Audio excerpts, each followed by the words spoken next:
আসসালামু আলাইকুম, কেমন আছেন সবাই? আশা করি ভালো আছেন, আমিও ভালো আছি। নতুন আরও একটি ভিডিও নিয়ে চলে আসছি।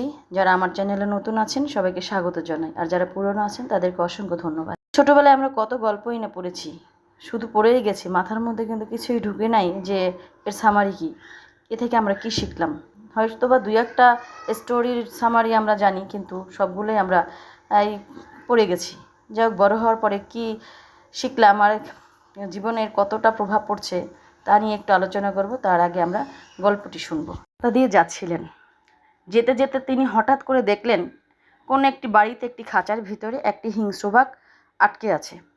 অর্থাৎ ওই বাড়ির মালিক হয়তো বা বাঘটিকে আটকে রেখে। পথিককে দেখে বাঘটি হাউমাউ করে কেঁদে উঠল আর বলল, পথিক ভাই, তুমি আমাকে উদ্ধার করো, এই বাড়ির মালিক আমাকে আটকে রেখেছে। পথিকের মনে দয়া হলো, আহারে, বাঘটাকে আটকে রেখেছে, কিন্তু আবার ভয়ও হচ্ছিল যে এ তো বাঘ, এর কাজ হলো মানুষ খাওয়া, তাহলে আমি যদি তাকে উদ্ধার করি সে তো আমাকে খেয়ে ফেলবে।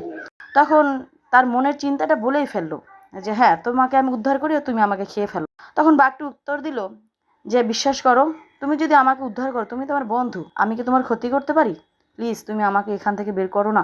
বাঘের এমন অনুনয় বিনয় দেখে লোকটি সত্যি বাঘের খাঁচা থেকে বাঘটিকে বের করে নিয়ে আসলো। বের করার সাথে সাথে বাঘের যে দুর্মূর্তি সে আবার ধারণ করলো। সে বলল, আমি দীর্ঘদিন খাঁচার মধ্যে বন্দি ছিলাম, না খেয়ে আমার মরার মতো অবস্থা, এবার তোমায় আমি খাবো।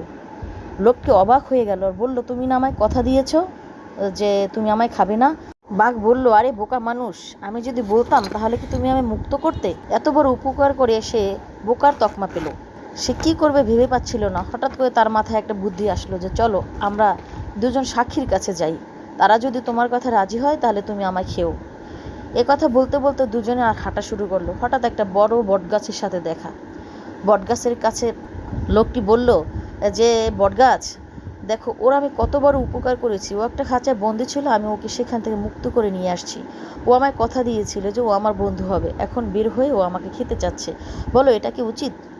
বটগাছ বলল, হ্যাঁ উচিত, কারণ মানুষ আমার গাছের ছায়ায় বসে, আমার গাছের ছায়ায় বসে শান্তি গ্রহণ করে, আর যাওয়ার সময় আমার গাছের ডাল পাতা ছিঁড়ে নিয়ে যায়, আমাকে কেটে ফার্নিচার বানায়, আমাকে কেটে লাকড়ি বানায়। হ্যাঁ, তো ও তোমাকে খাবে, এটাই তোমার প্রাপ্য। বটগাছের কথায় সে ভীষণ অবাক হলো। সে আর একজন সাক্ষী হিসেবে শিয়ালের কাছে গেল।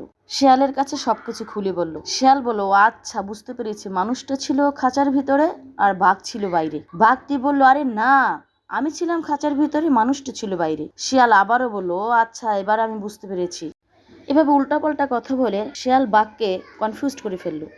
বাঘ বলল, আচ্ছা, যেখানে আমি খাঁচার মধ্যে বন্দি ছিলাম, চলো সেখানে গিয়ে তোমাকে বুঝাই। তখন সেখানে গিয়ে বাঘ ভিতরে ঢুকে বলল যে, দেখো, এভাবে আমি ভিতরে ছিলাম, ও লোকটি বাইরে থেকে যাচ্ছিল। তখন শিয়াল খুব দ্রুত খাঁচার দরজাটি আবার বন্ধ করে দিল। শিয়াল বলল, আমি অনেক আগেই তো বুঝতে পেরেছি যে তুমি ছিলে খাঁচার ভিতরে, লোকটি ছিল বাইরে। আমি তো না বুঝার ভান করেছি। তুমি যেন এভাবে আবার আমাকে নিয়ে আসো আর তোমাকে খাঁচায় বন্দি করা যায়। তুমি খাঁচায় বন্দি থাকারই যোগ্য। ও তোমার এত বড় উপকার করলো আর তুমি বিনিময়ে ওকে খেতে চাচ্ছ। এই হলো তোমার কৃতজ্ঞতা প্রকাশ, এভাবে করলা। তুমি এখানেই থাকো সারা জীবন, তুমি আর কোনো দিনে বের হতে পারবে না। তাহলে এই ছিল আমার আজকের ভিডিও আর গল্প। এরকম আমরা অনেক মানুষ আছি যেখানে কৃতজ্ঞতার মূল্য আমরা দিতে জানি না। যাই হোক, এই ছিল আমার আজকের ভিডিও। আমার ভিডিওটি ভালো লাগলে প্লিজ একটি লাইক দিবেন আর সাবস্ক্রাইব করে আমার পাশেই থাকবেন। যে যেখানেই থাকুন ভালো থাকুন, সুস্থ থাকুন। দেখা হবে অন্য কোনো ভিডিওতে।